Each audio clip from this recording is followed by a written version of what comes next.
I wanted to continue this sort of tone that we established in Man of Steel, but I really wanted to kind of sort of recapture some of the cinematic quality that I've always loved over my career and the movies that I loved growing up that inspired me. So I think with Batman v Superman, you're gonna get a movie that certainly lives in a real world, but certainly has, I believe, has much more sort of cinematic markers. We weren't really sure whether it was going to be a straight sequel or whether we wanted to branch out and go in another direction, or how we were going to. We knew we had established a Clark Kent Superman character in a world that we now could build out from. And we just felt like it was an original and interesting concept to pit him against another hero, but a darker hero. And Batman was the perfect foil. And it just seemed like once you say Batman out loud, it's hard to beat it. It just is. He's been dealing with sort of the everyday world of being a superhero, but that there's a paradigm shift happening in that consequences of some of those rescues are starting to come now into fruition. They're starting to, he's starting to see that every action has a reaction. Like there's no such thing as just purely being good all the time. He's a veteran. He's been doing it for 20 years, being Batman. He's lost along the way a lot of his friends, and you know, he's kind of become really reclusive, as you would imagine. And you know, all that's left basically is he and Alfred, and you know, he realizes that, like, you know, it's real. His true legacy would be to do something about this global problem. You know, it's not just picking the weeds up of these criminals.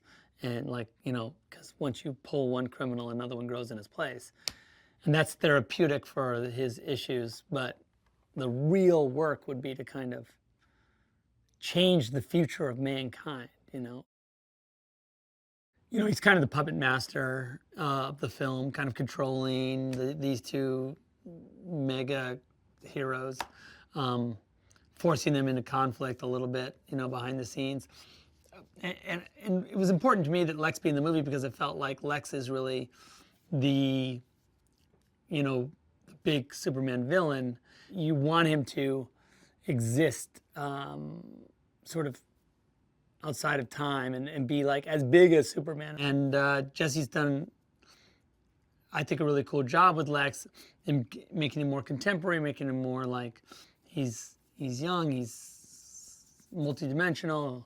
He's smart. He's also difficult to place. You know, he's all the things that you want from a villain, in the sense that, like, when you think you've got him figured out, he reveals something else about himself. To bring Wonder Woman into the movie just it seemed natural and kind of correct, I guess. Yeah, and like as I say, you know, and Gal is, you know, so. Kind and confident and cool, and just all the things you would want in a Wonder Woman. And I just really, I'm just excited not only for her role in this movie, but for her Wonder Woman standalone movie, where we get to really see where she came from and what her deal is. But get a little taste of it in this movie. Once you see Batman and Superman standing, looking at each other in a movie, now anything's possible, right? The worlds have finally like meshed up. And I think that the implication of that, of course, is that there's a massive universe, DC universe, that's just ready to explode.